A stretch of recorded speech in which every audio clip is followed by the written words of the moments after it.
Great people of Bongo. I would like to start this by giving you guys a history lesson. Let me take you back to the year of 2197 on May 27th. A lot of you are familiar with that year, yeah? It was the year I led a group of rebels to overthrow great leader Leonard II, who was put there not by diplomatic vote, but by the powers, the foreign powers that wanted to take our great Lake Bongo. A lake so great, we named our entire country after it. Your children learn about this day in their first years of education, and we commemorate it every single year. Now, afterwards, I ran and got democratically elected as great leader of this great nation. And I believe you guys voted for me because you knew I had your best interests at heart. I mean, I had already proved it. For 30 years, you people have continued to re-elect me as great leader because I always put this economy and these people ahead of anything else. As my motto says, one man left behind is one man too many. I say this to remind you of all the great things I have done for this nation and to hopefully make you understand what I'm about to say next.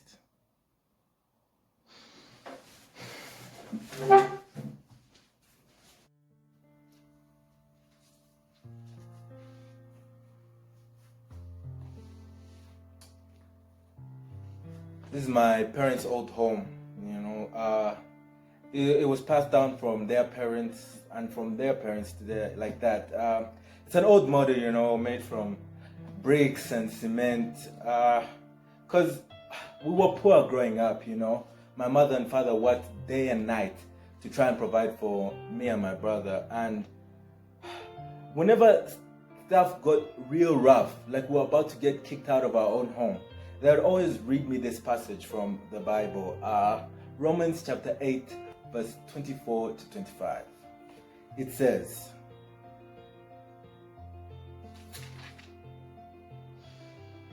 "For we were saved in this hope, but hope that is seen is not hope. For why does one still hope for what he sees? But if we hope for what we do not see, we eagerly wait for it with perseverance."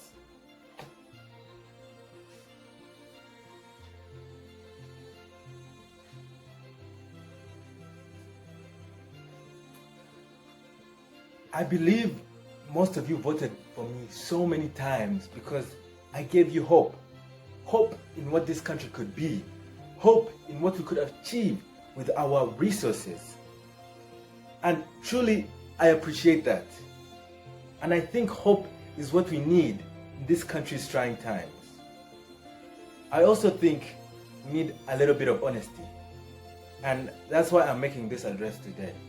Because I feel like it is time for me to be honest with you all. Now, everything I've said up until this point was true, but I've left some things out. Firstly, our country has only ever had access to 10% of our lake's energy. The rest went to foreign powers or private contractors to create weapons of mass destruction, nuclear shields, advance their technology, create medicine, and so and so. Now, you're probably wondering, why would I let our main source of revenue not be wholly used to better our land? Well, it's simple. I am a sinner, and I have committed one of the great 7 deadly sins: greed. Now, I really did want to better this land and its people, but I kept asking myself, what's in it for me? 2 years into my first term, I was approached by a man who was willing to buy tons upon tons of liters of this river, and he was willing to pay handsomely. And let's be honest with ourselves, what were we ever gonna use that lake for? Really, 100 years ago, the people were using it for medicinal value. We considered it a god and worshipped it. Do you hear what we're doing? I mean, say what you want about great leader Leonard II and the humane things he did to our people, but you can't say he didn't see the value beyond healing a few wounds. Most of the people in this country are illiterate and live in poverty. I tried to push for the education of our youth, but it just got too complicated, and in the end, I just didn't see the value in it. Maybe that's a failure on my part, and maybe there were a few other things I could have done better, but in the spirit of being honest, you people cannot be better than me. Otherwise, you could have elected someone else. I know some of you think I rigged the elections or threatened my political candidates, and even if that were true, which no one has evidence to back, it still wouldn't matter. You people fear change, so you go for the safest option. Me. You are just as guilty as I am. So what? I took a bribe, and then another, and then another, and then another. I did the best I could do under the circumstances. This country relies on foreign companies to come build branches here and get jobs. We don't even have our own currency. To think this country can be great is an immature thought and one that I got rid of a long time ago. But I still love this country, which is the reason why I'm making this address. I tried to back out. I asked for more money, knowing they wouldn't give it to me so that I would stop taking their bribes. The plan couldn't fail, but instead they decided to invade us with the weapons they built using the energy from our lake. I am telling you this so that you can prepare yourselves. As for me, I've done all I could, but you didn't appreciate me. A coup is hunting me down, trying to kill me, and you've done nothing about it. I am no longer safe in my own country. So I bid you all farewell.